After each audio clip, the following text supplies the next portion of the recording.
Hey there everyone, Art Burns here. Hope you're all having a great day today. I hope that you're able this day to meet each moment as an opportunity to practice presence, to be really there for each moment of your day, and to be accepting of what is happening in that moment, and to meet each moment with a level of compassion. Because if you're able to do those three things, as I say here quite often, I know that you're having a pretty good day, and I know that you're feeling pretty happy, right? Because those are the ingredients to the ability to maintain happiness, right?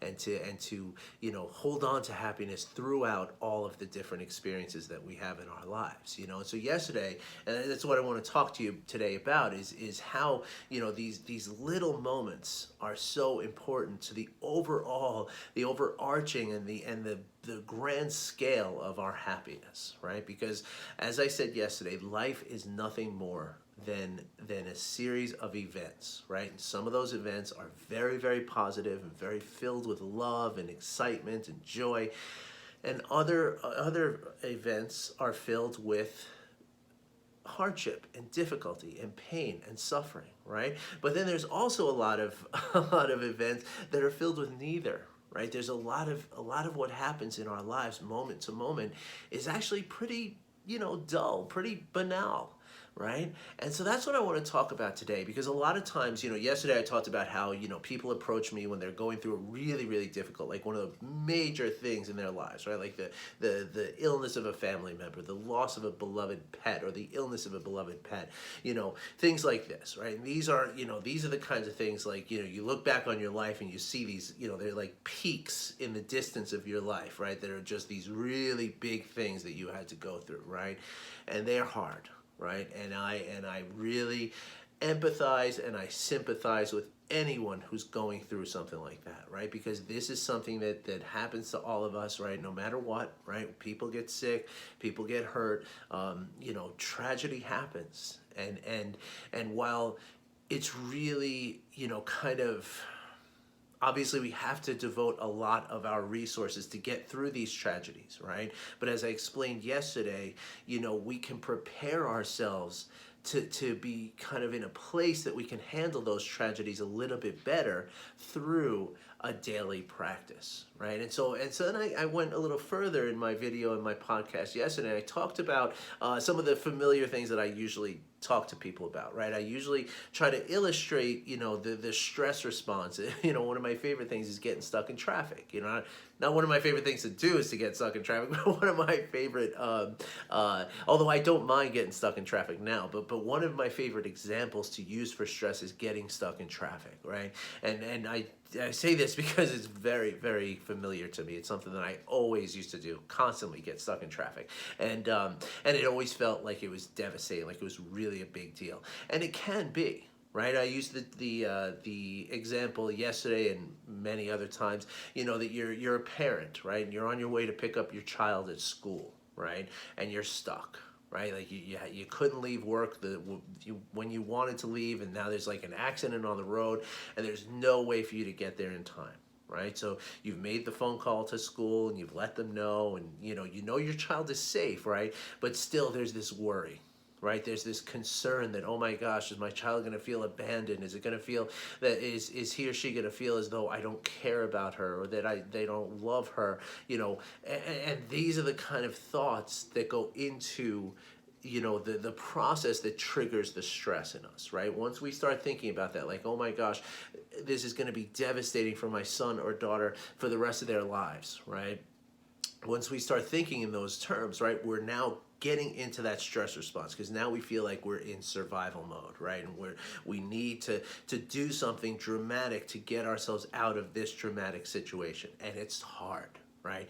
But even something like that is a pretty big deal. And if you're not a parent, then the best way I can translate that to you would be, imagine that you're on the way to a very, very important business meeting, right? Like a really, really important meeting, whether it's a business meeting or maybe a doctor's appointment, or some kind of thing that you really don't want to be late for, right? Like there's going to be very serious consequences for being late, right? So that feeling that you have, that helpless feeling of like, I can't deal with this because, I can't get there. I need to get there, but I'm not able to get there. So now I feel helpless and I feel out of control. And once we feel that, that's when the response starts to happen in our bodies, right? And that's where all kinds of things go into like automatic mode, and we stop. We're no longer able to think properly, we're no longer able to reason properly, we're no longer able to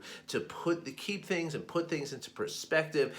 Everything goes haywire, right? Because of the stress response, right? And we don't realize it, right? Again, it's not like we, like a thing beeps on our Apple Watch and says, oh, you're in the stress response. Although now there are apps to show that, thankfully. But it's not like you get this like notification somehow that says, well, you're stressing because you're thinking about the consequences that might happen, but you don't know what might happen. So, so that's why you're in the stress response, right? Like that's, you don't get that, right? Like stress doesn't announce itself that way, right? All we feel is that, and all the Apple Watch or whatever Fitbit thing that you're wearing is going to measure is the fact that your blood pressure is high and your heart rate is elevated, right? And that's how it knows that you're in the stress response, right?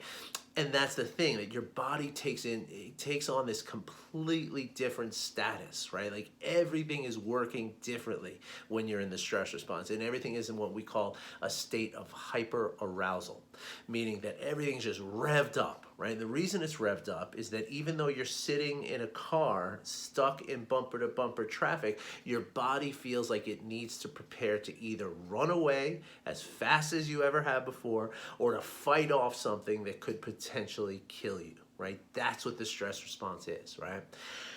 And so when I talk about this scenario of being stuck in traffic and feeling helpless and all this, right? It's like that's already when it's become, like you're already there, right? And once you're already there, it's really there's very, very few things. There are things you can do to calm yourself down, right? But at that point, it's so late in the game that it's really much harder than it needs to be. And so what I want to talk about today, right, is how, stress, even those situations, even though it seems like that's the thing, right, that's causing the stress response in our body, right, whether it's getting stuck in traffic or it's, many other things can happen, right, that make us feel this way, that trigger this stress response in us, right? But they don't happen in a vacuum, right? And that's my point today, is that these things are not just like, it's not just out of nowhere that you got stuck in traffic. I mean, of course, traffic can be sudden, but the stress response that your body is feeling is not based just on what's happening in that moment. It actually has been, and again, this is where, you don't get this notification. Like stress doesn't send you an email saying, hey, at 2 o'clock today, I'm going to start building up, and by 5 o'clock, you're going to be off the charts, right? It doesn't do that, right? But that's how stress happens, right? So maybe, before you left work to go pick up your kids at school, right? At 10 o'clock in the morning, maybe you had an email that came through that kind of, heightened your tension a little bit, right? And then maybe at 12 o'clock, what you ordered for lunch was not right. And so, so they dialed it up a little bit more. And then at 3 o'clock, maybe you had an interaction with somebody that dialed up a little bit more. And my point is, as you can probably see, is that throughout our lives, right, again, in each individual moment, we are either present and staying in a place of homeostasis, which is the balanced part of our body, right? The balanced state of our body, the balanced sort of status of our body, right? Or we are building up the fear-based stress, right? And it happens so imperceptibly, right? And it builds and it builds and it builds and it builds until that thing happens, right? Until now we're late for something, and now boom, it becomes a complete, that's when it feels like the day has been hijacked. And it always feels like it's just because of this one thing, but that's what I'm telling you. It's not just this one thing. And the reason why I'm telling you that, and the reason why I explained to you in the very beginning of this podcast and video, that each individual moment, right, is an opportunity. It's an opportunity to be here right now, right? And if we're here right now in each individual moment, right? So that means that when that little annoying email happens, or that little annoying phone call, or when we're kind of have to wait a little bit longer online at a supermarket, or we're you know so there's a long line of cars at a stoplight, when these little tiny things happen, and it can even get less, more innocuous than these things too. Because the thing is, as I said in the beginning of this video, right, like life is just a series of experiences, right? And some of those experiences are very very positive and filled with love and filled with excitement and filled with joy, and those are the those are the beautiful moments, right? And then there's also moments that are filled with, there are experiences rather that are filled with difficulty and struggle and pain and suffering, right? But there's also, as I said, a lot of moments in between that are neither positive nor negative, right? There's experiences that you have every single day, right? Most of the experiences that you have every single day are neither positive nor negative, right? They're walking into a Starbucks and everything just happening normally. Just ordering your latte, getting a smile, getting your cup and going, right? There was no drama, no fist fights, no yelling, no spill, there was no $100 given to you because you were some, the 500th customer of the day or something like that. There was no praise given. There was nothing positive, nor was there anything negative. It was just meh. It was just going to Starbucks the same way you do every other day, right? Let's say you send 100 emails throughout the day, and I don't know if you send that many emails or not. Whatever. I mean, some people do, I guess, but whatever. Let's say it was 10 emails a day, right? Let's say you read 10 emails a day, right, today, and one of those emails kind of got you a little agitated, right? Because it was like bad news or something difficult, whatever. But the other 9 were just like, just something we wouldn't even remember, right? Because it's just like normal, right? Like somebody asked a question, you answered the question, it went away, right? How many steps did you take today, right? How many times did you put one foot in front of another and you didn't fall? And you didn't step on something that, again, you didn't find $100 bill on one of your steps, right? You just walked. Nothing special, right? Nothing out of the ordinary at all. It was just one step in front of the other. Right, left, same as you've been doing for your whole life, right? So what I'm saying here, right, is that where stress comes from, right, is yes, it's those little things, right? It's that 1 out of 10 emails that kind of irks you a little bit. It's the the fact that maybe there's a few extra cars at this red light and it's taking another 2 turns of the light to get through that intersection.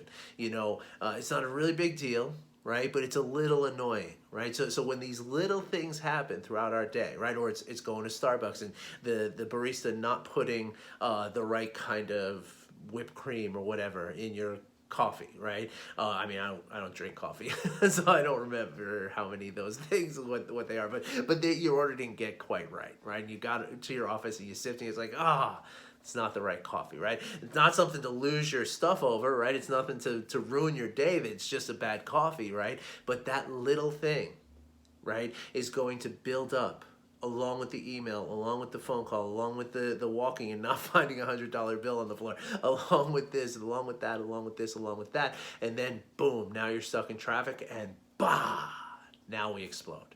Now we have the absolute, proverbial meltdown, right? Or the hijacking of our day. Right? And that's the thing, we never know when it's happening, right? We never, again, it's not announced, right? It's not like, hey, you're having all these little moments here today, but guess what? At 5 o'clock, I'm going to send you a big one, and then you're going to really freak out. You don't get that notification, right? But it's going to happen. Sooner or later, all of us are going to experience that. And so it's a question of how we manage those little moments leading up to the traffic jam, leading up to the whatever it is, right?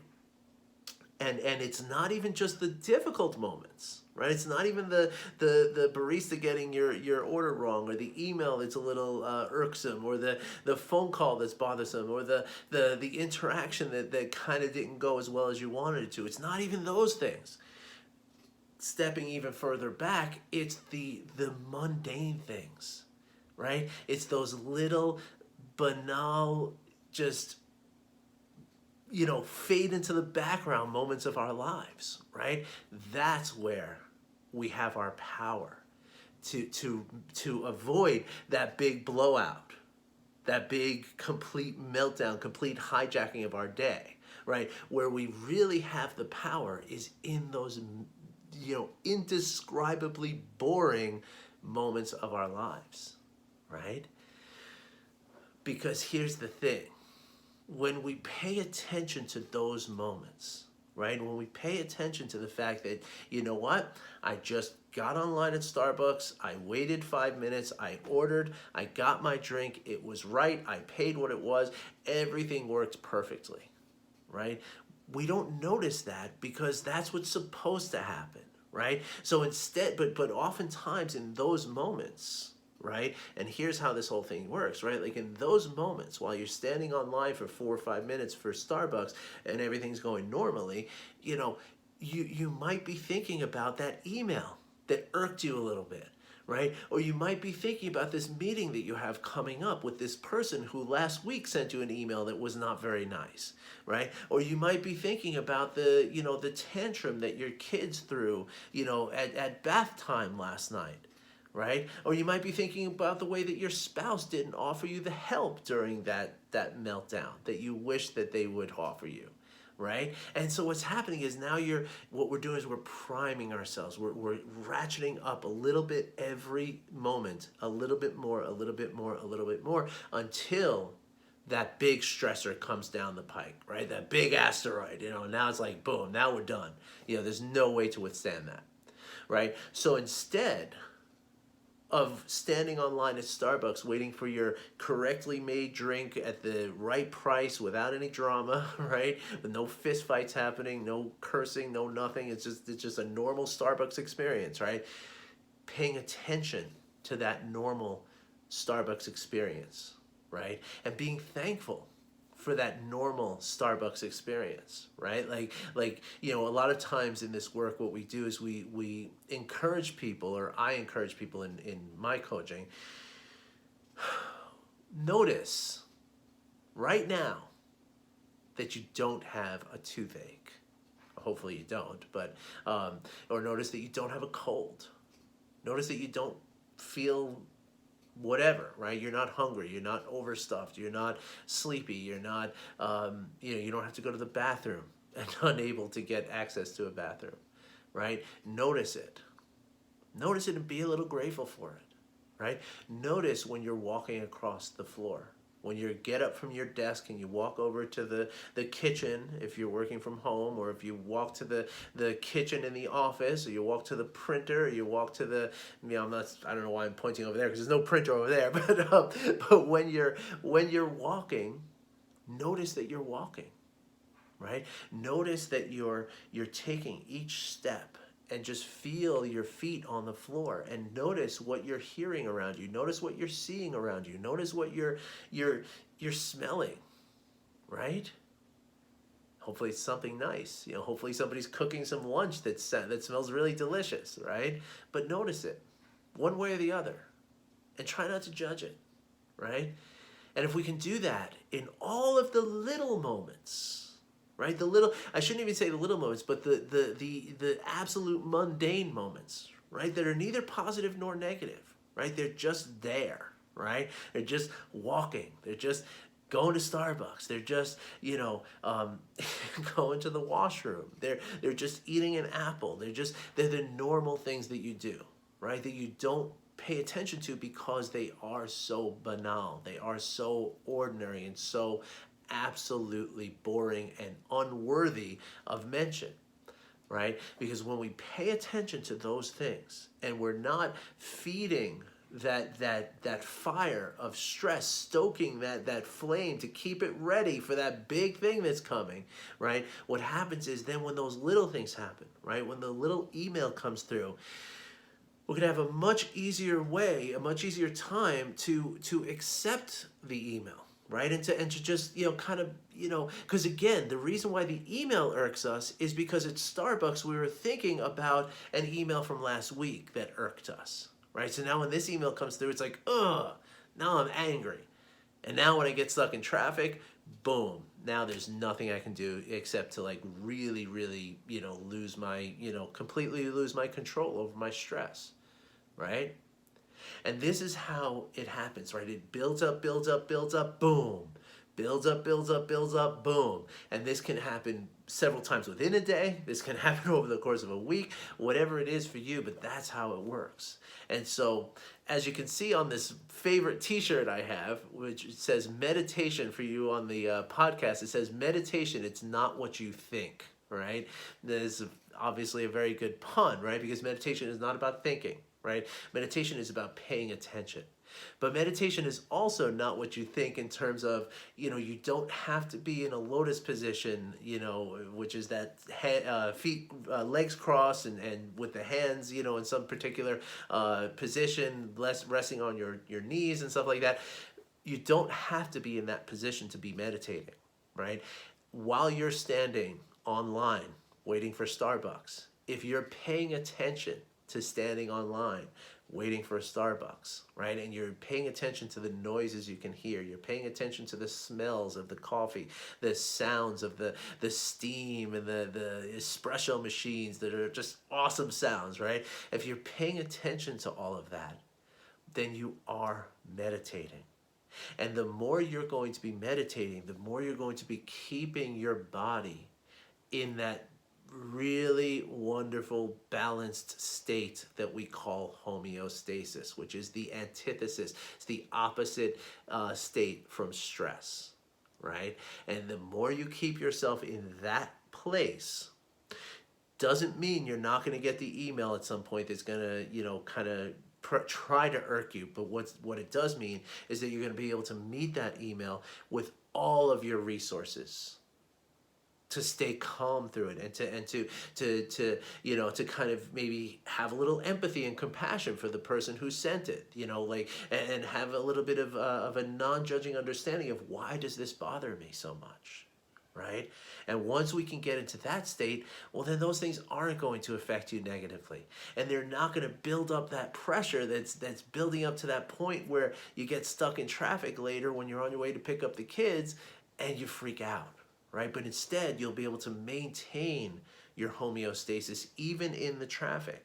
And then when you meet with your children, or you get to that important meeting, or that whatever it is, right? You are then going to be you, right? You're going to be showing up to that moment as who you really are, not this avatar of your stress, right? Not this mask that you put on with the high blood pressure and the racing heart and the heaving breath and the brain that doesn't even think properly because of the stress response.